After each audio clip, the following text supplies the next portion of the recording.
let's just start, right? Carriage. This will be the vehicle whelp asset that we'll use for the vehicle, right? So let's drop it down. Let's go. Okay, now model, color and material. This is what you is. Yeah. So as you can see, we have a color settings here. If this is to the top, this will basically some sort of glow, right? It still is very useful to the other assets. Use the multiply to make it look a bit more to the original, I will say. Okay, override the decoration color because we use decorations. Now go to the component asset, add component here, and now custom attachment point. We will basically add, yearly the attachment points because we need so. Call first attachment point exit point.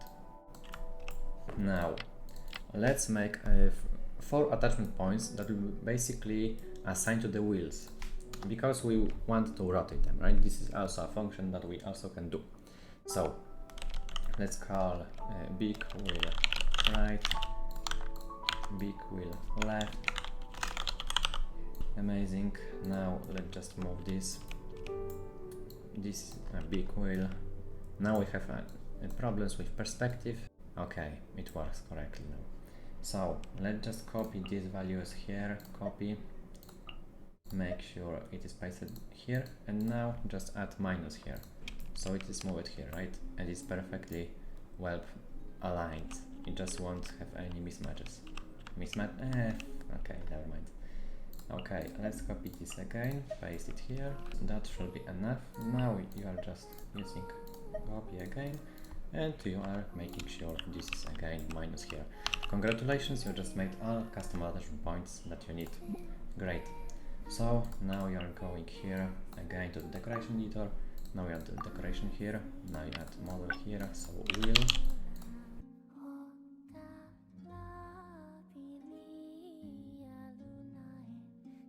Rotate it.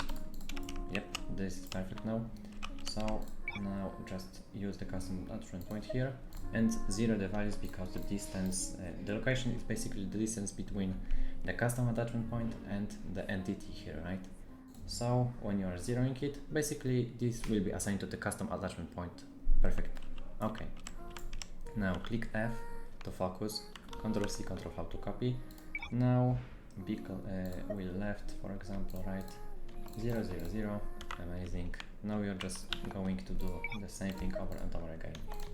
Although for the smaller wheels I recommend to also check the zoom.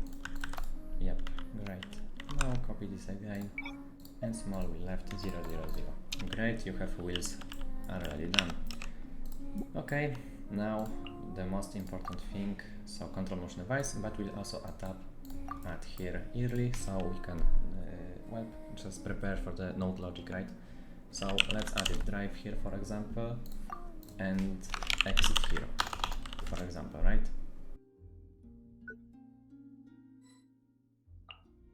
So now add, okay, no, never mind, sphere, and make it sure it is large enough, right, to enter. Let's make it like that, it will be okay. Yep, okay.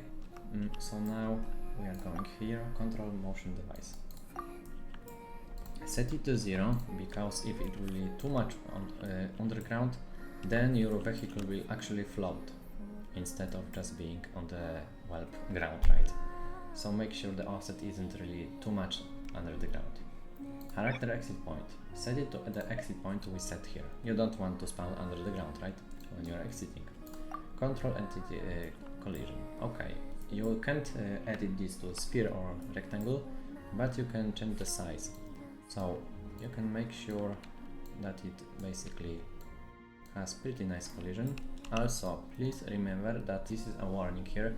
You can't make collision colliding with the entity grounding, right? You can do this. Great.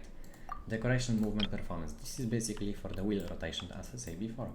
So here you have preview values, how it will rotate, and you have settings here if you want to rotate with forward, backward input or left, right input. So basically if you're going left, you will rotate the wheels to the left, right. If you're going forward, backwards, you will rotate it forwards, backwards, right? I think it makes sense. Okay, now you are basically adding here all the custom attachment point unit, right? So we need basically 4 of them. because you have 4 wheels. Now let's just add others, right? Big wheel left, small wheel right, and small wheel left. Congratulations, you are done with this. Now your wheels will rotate.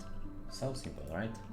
I know that this isn't really too simple, but you will learn, don't worry. Okay. Here you are choosing between input controlling, basically by keys, or by camera orientation. I will use control entity orientation, so input controlling, right? Okay. Here, max movement slope, tilt along slope. I don't really want to tweak these settings. Remember that you need to be careful with this, right? So let's add max forward speed, for example, with this. Turn velocity will stay the same. Here, max backward speed, for example, this. Yep. If these values will be too slow, please remember that you might, well, just be stuck, right? You won't be able to go forward or backwards. I think it depends on resistance deceleration. I'm not really sure, but I think it works like that. Yep, you have in formula here. Okay, so basically what we need to do now is to go to the nodes, right? Okay, so we are in the node editor. We add a new node graph here. Use tab. Yep, when tab is selected. And now we'll add condition here, because we actually need to, well, check if we are in the vehicle or not.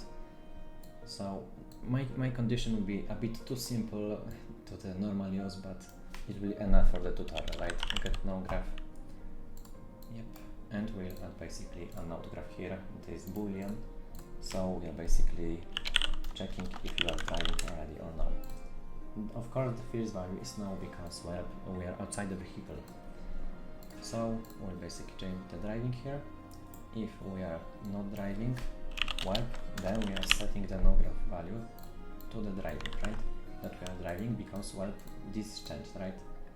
We are just changing the value, trigger event now. So driving here, if yes, then no, and if it is no, then we'll switch to yes. Basically, when we are doing this, we'll just change the behavior, right? So when we are clicking the tab, first will be of course the no, so it changes to yes. When we'll click again, then we'll basically make sure that it is executing other node, right?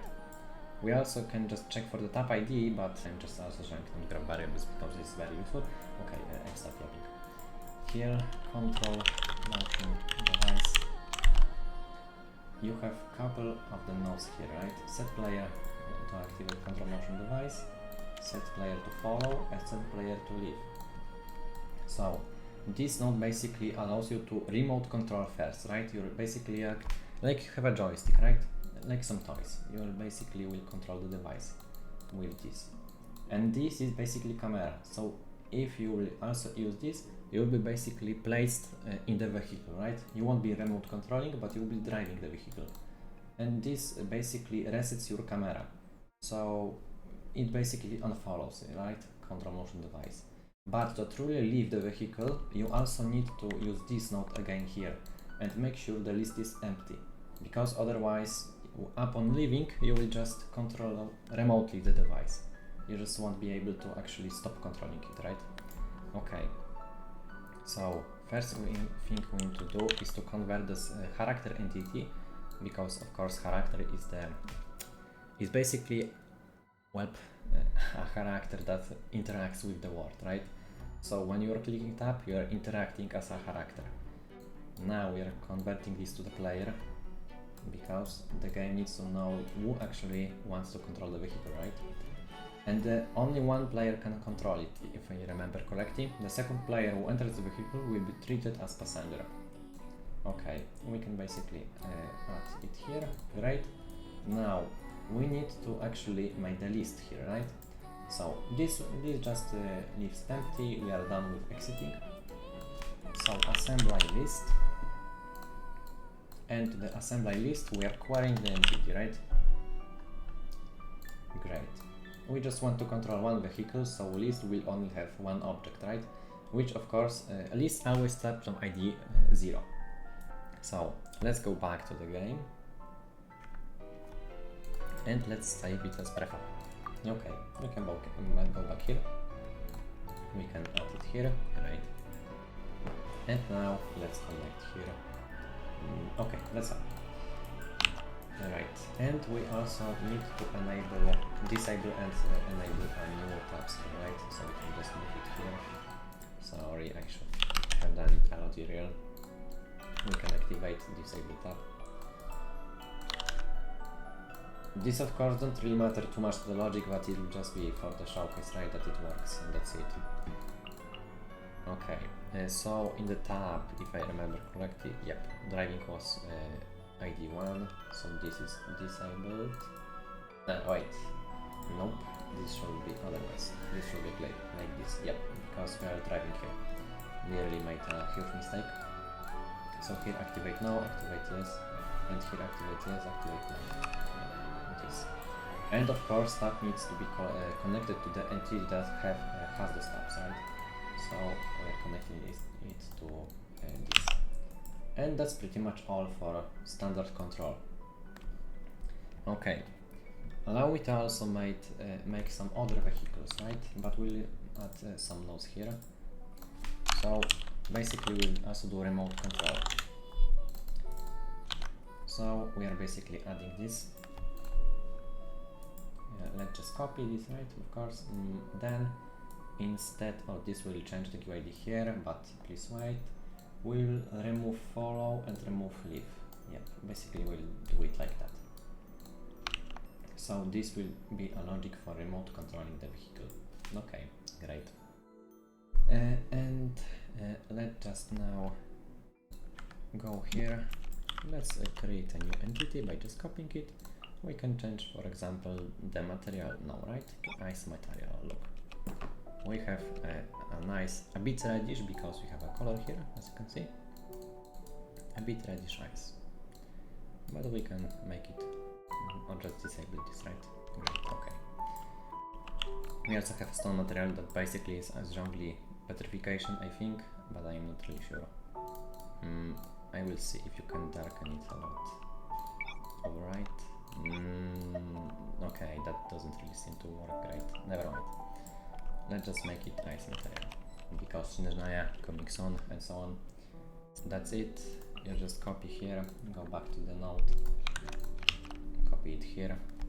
Now go back here, and just add the nodes here. This one for remote control, and this one for the new node graph. And that's pretty much it. This should work. We will see now if it works or not.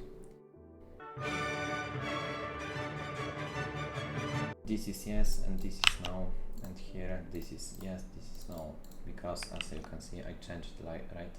I changed this, so yeah. And that's it. Now we can test again and it will work.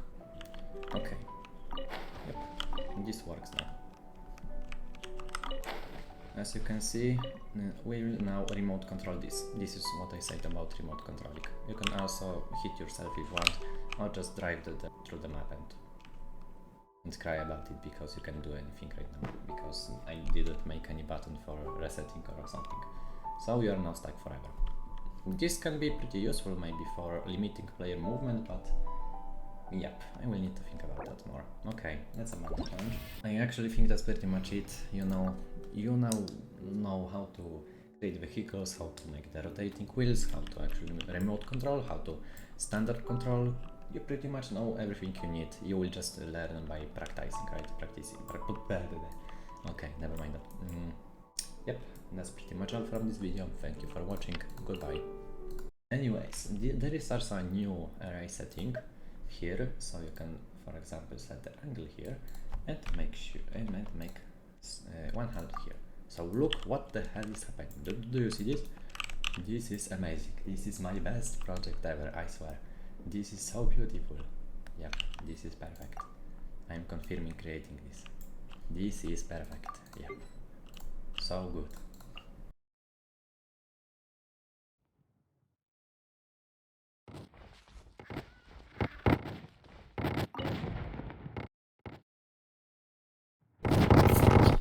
This is not what I wanted to do.